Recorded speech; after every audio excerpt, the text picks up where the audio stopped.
Assalamualaikum, selamat pagi Bu. Waalaikumsalam, selamat pagi Mbak Linda. Sebelumnya terima kasih Bu karena sudah mau meluangkan waktunya Sama-sama tentunya. Mbak Linda, saya juga senang karena Mbak Linda percaya kepada saya untuk dapat membantu Mbak Linda.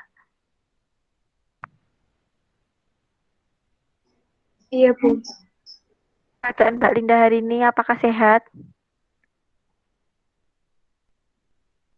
Alhamdulillah sehat. Baiklah Mbak Linda, sebelum kita memulai kegiatan konseling pada hari ini, kita sepakati dahulu pertemuan kali ini kita batasi 30 menit. Bagaimana? Apakah Mbak Linda bersedia? Saya juga meminta izin untuk mencatat saat berlangsungnya pada kegiatan konseling pertemuan hari ini. Iya Bu, saya bersedia. 30 menit kan Iya Bu ya? Mbak. Setelah pertemuan pertama pada minggu kemarin, Mbak Linda telah menceritakan stres karena kendala kesulitan jaringan internet dalam mengikuti pembelajaran. Karena di daerah sekitar rumah Mbak Linda ini sangat sulit adanya sinyal dan putus-putus, sehingga pembelajaran saat daring online ini sering terlambat dan tertekan karena tugas yang diberikan oleh guru. Apakah seperti itu Mbak Linda? Iya Bu, benar. Akibat hal tersebut akhir-akhir ini saya merasa stres Bu. Kepikiran terus mengenai permasalahan sinyal. Baiklah, apakah ada lagi yang dirasakan selain kesulitan dalam mencari sinyal Mbak Linda? Itu Bu, tugas-tugas yang telah diberikan kepada saya dan teman-teman sangat banyak Bu, dan saya merasa tertekan, stres jika terus menumpuk setiap hari tugasnya. Baik Mbak Linda, sebelumnya saya akan menjelaskan mengenai stres. Apa sih stres itu dan penyebabnya? Nah, terkait stres ini, pertama saya akan mengutarakan bahwa kondisi stres ini merupakan hal yang sangat wajar dirasakan oleh setiap orang, di mana apa yang biasanya terjadi akibat situasi yang tidak tepat kepada kita, sehingga kita tidak dapat mengendalikannya. Apa yang diharapkan tidak sesuai dengan kenyataan yang ada. Dilihat dari permasalahan Mbak Linda akibat kendala sinyal yang Mbak Linda alami saat ini, dan Mbak Linda tidak tahu bagaimana sehingga Mbak Linda menjadi stres dan benar-benar merasa tertekan. Demikian sampai sini, apakah Mbak Linda bisa mengerti? Iya Bu, saya paham, saya mengerti Bu yang Bu maksud. Dari yang dikeluhkan Mbak Linda tadi, bahwa Mbak Linda ini tertekan karena banyaknya tugas yang telah diberikan dan hambatan dalam mengikuti pembelajaran saat berlangsung ya, karena sinyalnya sangat susah. Maka dari itu, saya akan membantu permasalahan Mbak Linda ini menggunakan strategi stress inoculation. Apakah Mbak Linda mengerti apa itu stress inoculation? Stress inoculation, sebelumnya saya belum pernah mendengar istilah itu Bu ya. Apa itu Bu, stress inoculation?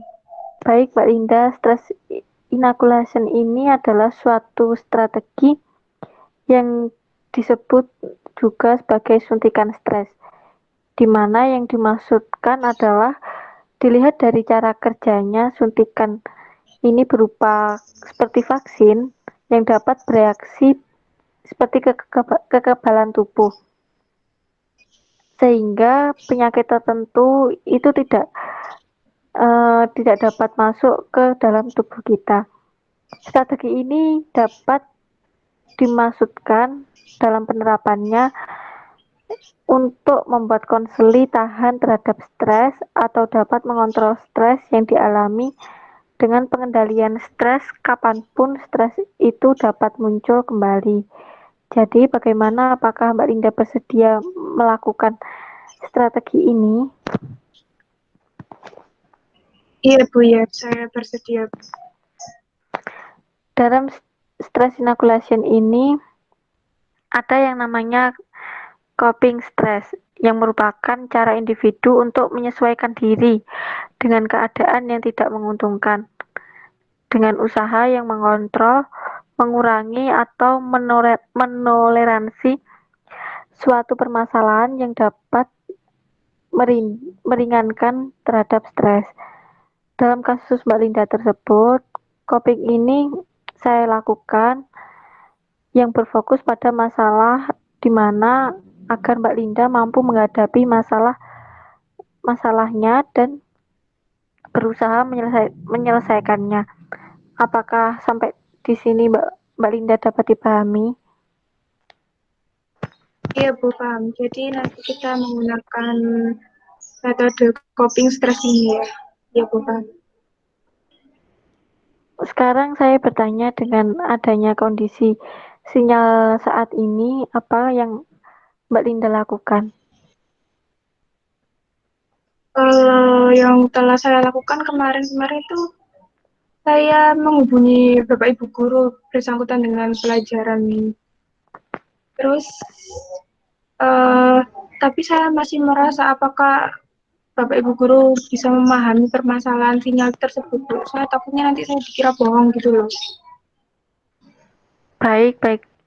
Bagus sekali Mbak Linda sudah mampu mengambil jalan keluar dengan cara menghubungi guru-guru, dan pastinya guru akan memahami permasalahan Mbak Linda yang tentunya di luar kendali, dan Mbak Linda apalagi dalam keadaan pandemi seperti ini, segala sesuatu yang akan dilakukan secara online. Ya Bu ya, saya sudah mencobanya. Baik, mengenai permasalahan sinyal Mbak Linda sudah bisa mengatasi untuk permasalahan tugas yang menumpuk. Apakah Mbak Linda memandang hal ini dari sisi positifnya? Dari segi positif ya Bu. Iya, Eh, Menurut saya dengan adanya tugas-tugas tersebut, saya sebenarnya mampu menyelesaikan. Cuman karena saya terlalu mengulur-mengulur waktu dan hanya memikirkan saja, tapi tidak saya selesaikan tugasnya itu loh, yang bikin saya stres. Sebenarnya saya bisa kok mengerjakan. sekarang Mbak Linda sudah paham ya bagaimana cara memandang permasalahan dari sisi positifnya. Nah, itu bisa dilatih saat Mbak Linda memiliki permasalahan yang lain, mungkin karena dengan mengambil sisi positif tersebut, Mbak Linda lebih bisa menyelesaikan dan mengontrol stres yang Mbak Linda rasakan. Iya, iya Bu, benar. Jadi mulai sekarang saya akan mulai berpikir lebih positif dan menghadapi permasalahan yang mengakibatkan saya stres itu Bu ya.